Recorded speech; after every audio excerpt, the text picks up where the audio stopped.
Coming up on The World Today. Dubai royal family says Princess Latifah being cared for at home. Woman shot during Myanmar anti-coup protest dies.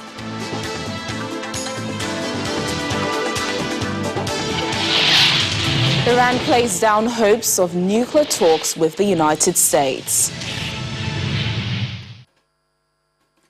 Hello and welcome to the program. I'm Teniola Shoboale. Dubai royal family says Princess Latifah is being cared for at home after BBC obtained videos in which she accused them of holding her hostage.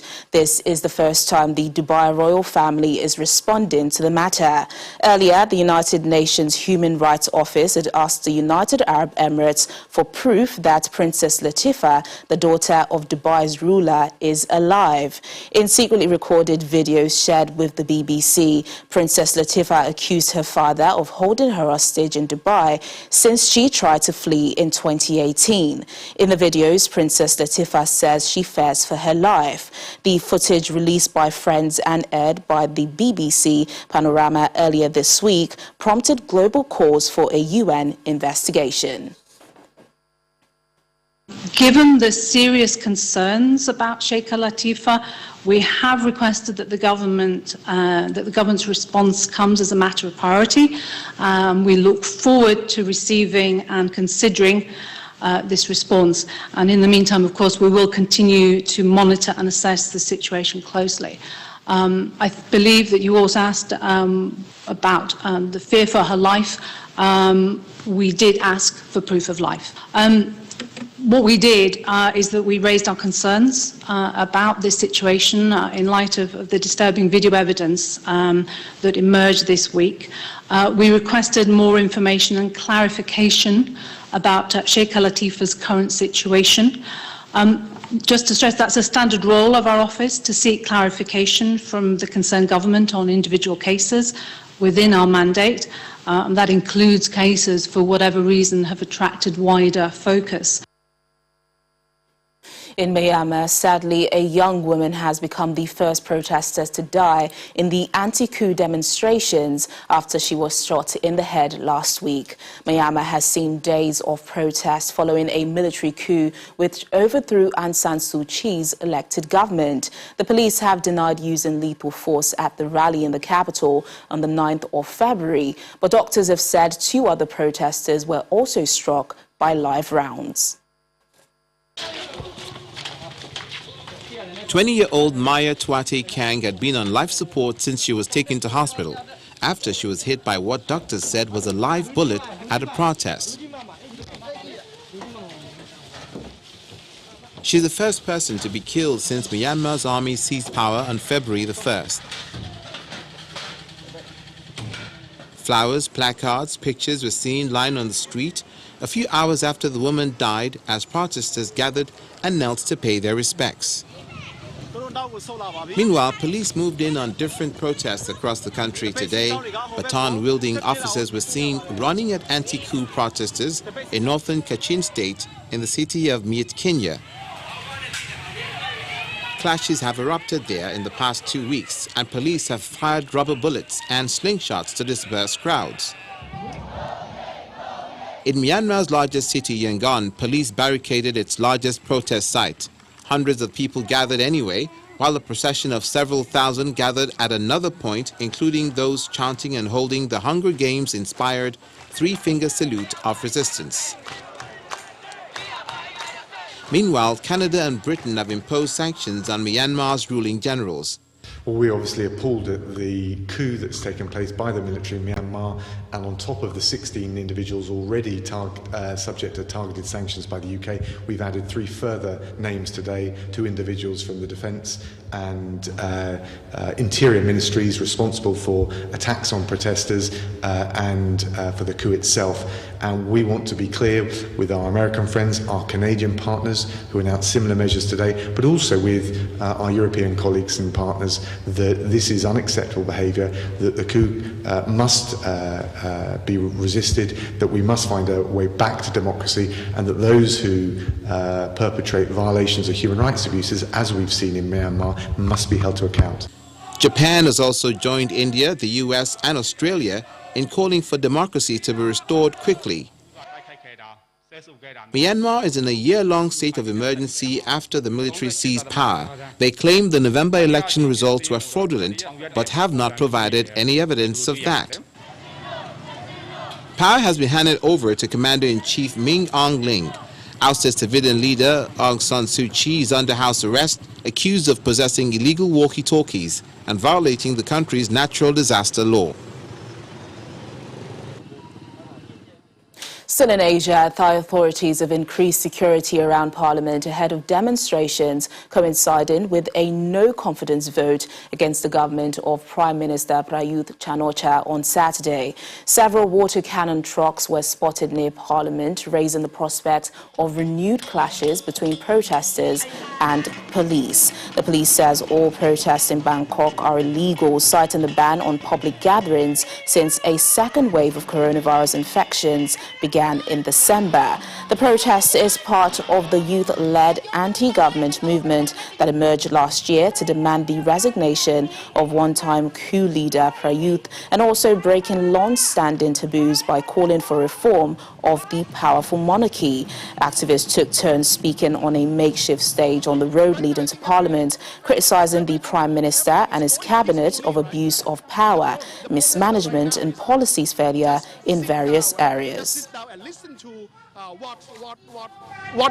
think the public censure debate from the people on the stage. That is the righteousness of the protester.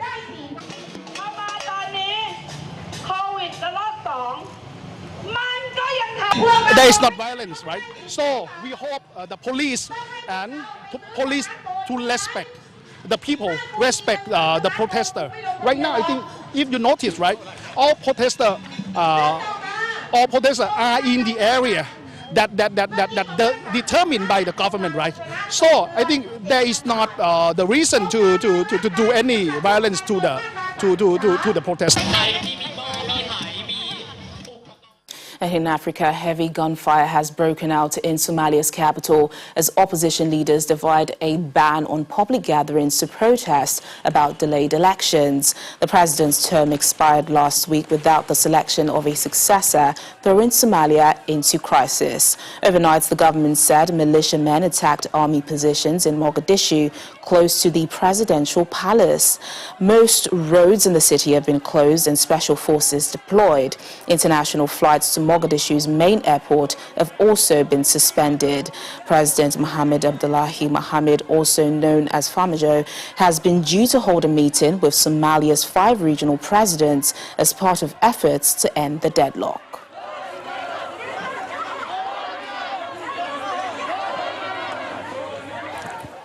Now, Iran says that despite an EU offer to broker talks with the US aimed at reviving a nuclear deal, America must act first and lift sanctions. Iran vowed to limit its nuclear program in return for the lifting of economic sanctions under the 2015 deal. But former US President Donald Trump abandoned the accord in 2018. The move led Iran to roll back its commitment. The US has now expressed intent to rejoin the deal under President Joe Biden.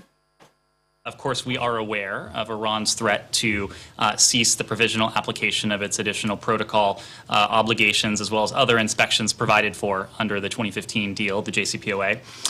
This, of course, comes on top of other steps Iran has taken that go beyond what the JCPOA allows in terms of limits on its nuclear programs. The good news, of course, is that all of these steps are reversible and the path for diplomacy remains open. And I would say that as we and our partners have underscored, Iran should reverse these steps and refrain from taking others that would impact the IAEA assurances on which not only the United States, not only our allies and partners in the region, but the entire world relies. Do you have any update on the investigation?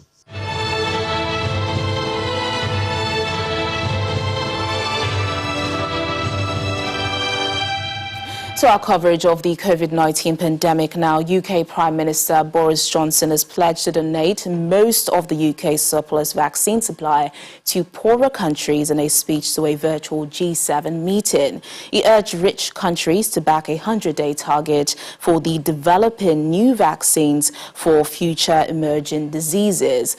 The UK has ordered more than 400 million doses of various vaccines, so many will be left over once all adults are vaccinated.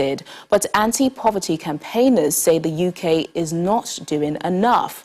Well, let's take a look at some more developments on our COVID-19 Global Update. Russia has offered the African Union AU 300 million doses of its COVID vaccine, Sputnik 5. The AU says the doses will be available for 12 months starting in May. It's one of the biggest supply deals of Sputnik to date. The AU has previously secured 270 million doses of vaccines from AstraZeneca, Pfizer and Johnson & Johnson for delivery this year. Portugal has temporarily slowed down the vaccination of key workers such as police, armed forces and firefighters because of a shortage of doses. Head of Portugal's vaccination task force says the focus must be on saving lives. 90% of available doses will now be given to just two groups: people aged 80 and over, and people aged between 50 and 79 who have heart, coronary, kidney and severe respiratory diseases. According to a new study from Israel, the Pfizer vaccine is 85% effective at preventing people from developing COVID-19 symptoms after the first dose. The findings, published in the journal Lancet, appear to bolster the UK government's decision to delay the second dose of the Pfizer vaccine in order to allow more people to receive the jab. Many countries now face shortage in vaccine doses and the need to rapidly vaccinate at-risk population. Our findings of good effectiveness of the vaccine within 3 weeks of the first dose lend support to some countries whose policy currently is to delay the second dose to allow for rapid and high coverage in all at-risk population. What this really means is that it is probably reasonable to vaccinate twice the population with one dose, given a good effectiveness that is provided by the first dose, and delay the second dose until enough vaccine is available. New Zealand officials injected a small group of medical professionals with the Pfizer-BioNTech COVID-19 vaccine today in preparation for a wider rollout over the weekend. The group chosen for the test run were vaccinators who will be administering the inoculation to border and quarantine staff from Saturday, February the 20th. Nice to see you. Thanks for retraining. Mayor of London, Sadiq Khan, has received his first dose of a coronavirus vaccine. The Labour politician visited the vaccine centre located at the Mitcham Lane Baptist Church in southwest London. He was asked by his GP to receive the vaccine in the current phase of the rollout due to his asthma. The first batch of 1 million doses of China's Sinovac COVID-19 vaccine has arrived in Hong Kong, paving way for large-scale vaccination campaign available for the local residents next week. The city has procured 7.5 million doses of the Sinovac vaccine in total. Elsewhere in Asia, South Korean Defense Ministry in charge of transport of the vaccine have held a drill to practice shipping the AstraZeneca products to a local clinic ahead of next week's scheduled rollout of the first vaccines. Still to come on the program. Buckingham Palace says Harry and Meghan not returning as working members of royal family. More details in a moment. Stay with us.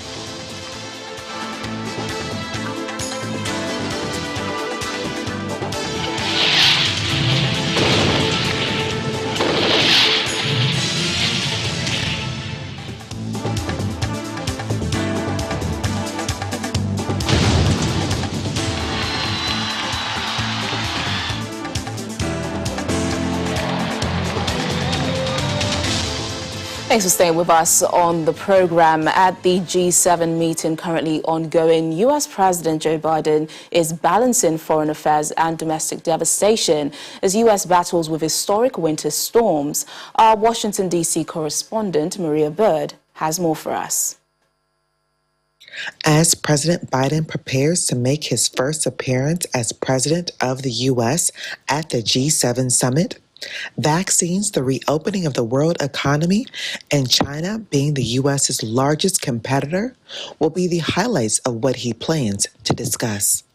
Even though the president will be at the G7, the Biden administration continues to provide federal support to U.S. states that have been paralyzed by the winter storms and are working to address the country's failing infrastructure. More broadly, the extreme weather events that we're experiencing this week across the central, southern, and now the eastern United States do yet again demonstrate to us that climate change is real and it's happening now, and we're not adequately prepared for it. And in particular, power grids across our country, particularly in Texas, are overloaded by the demands that are placed on them under these circumstances, and the infrastructure is not built to withstand these extreme conditions. Going forward, we will be leading an effort to strengthen and harden our critical infrastructure so that it can be prepared to meet the full spectrum of challenges that we're likely to face in the future. We know that we can't just react to extreme weather events. We actually need to plan for them and prepare for them. While the federal government is working to address the infrastructure challenges, many are still struggling with no power, lack of clean water, and heat. We need to get this power restored ASAP. And at the very minimum, you got to give us some information so that we can tell people when they can expect the power to be restored. You live in Houston, you don't really have regular sleds. Temperatures are expected to rise in the southwest region of the U.S., but the recovery will take weeks and months to address. From Washington. Well, Texas Governor Greg Abbott says that all power generating plants in the state are now back online, but hundreds of thousands of homes remain without energy because of downed lines and other issues after a ferocious winter storm.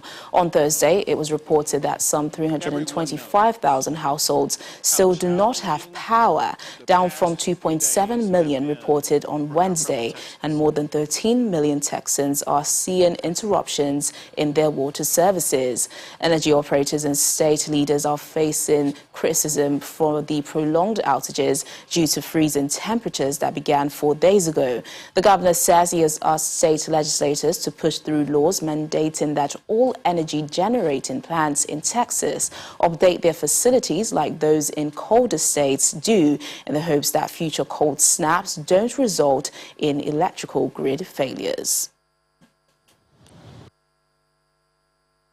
Everyone knows how challenging the past few days have been for our fellow Texans.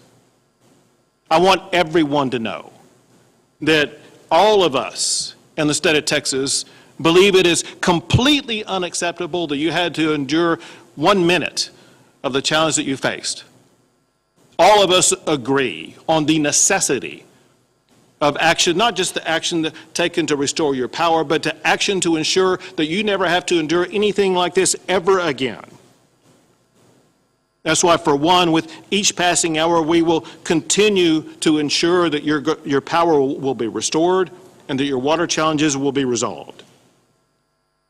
Now, we know because of the storm that will continue to sweep across parts of Texas tonight that we are not yet out of this, but we're closer to this challenge being behind us. We will not stop until normalcy is restored to your lives. Until that moment comes, though, I ask all Texans to continue your efforts to take the proper precautions that are needed to stay safe and to stay warm. Well, Texas resident Dornice Myers joins us now on the program for more. Thank you so much for joining us on The World Today. Thanks for having me. I can imagine it's been a rough couple of days for you. Are you safe? How have you survived the last few days?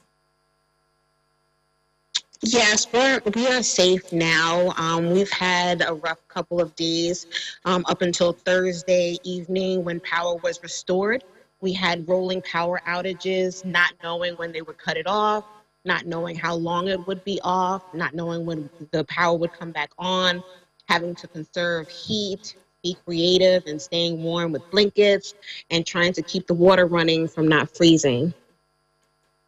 Well, like you mentioned, power is being restored to some areas, but what is being done as regards relief to those who have been severely affected by the storm? Well, you see a number of hotels being offered, a lot of shelters and warming centers being opened. The number of warming centers have definitely increased. You see a lot of local charities trying to open up doors and provide some type of housing, but trying to get there is another challenge. The transportation and the roads trying to get to these stations are a huge challenge.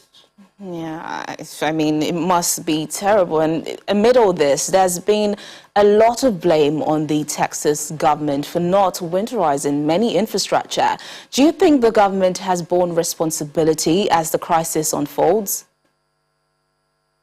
Absolutely. I think they could have done a better job, especially with the communication that we had beforehand about the storm coming, not trickling down that communication to the constituents and to the people that they serve was very disappointing. All right, then, Dornese Myers, thank you so much for joining us on The World today. Do stay safe and warm. Thank you. Now, Buckingham Palace says the Duke and Duchess of Sussex will not return as working members of the royal family. The Queen confirmed the couple would not continue with the responsibilities and duties that come with a life of public service. A statement from the palace added that Prince Harry and Meghan remained much-loved members of the family. The couple said service is universal and offered to continue supporting the organizations they have represented. The Duke and Duchess announced last January they would step back as senior royals and work to become financially independent. The couple, who now live in California, formally stepped down in March with a plan to review the arrangements after 12 months. And that's the program today. Thank you so much for watching. I'm Tenyola Shuboale.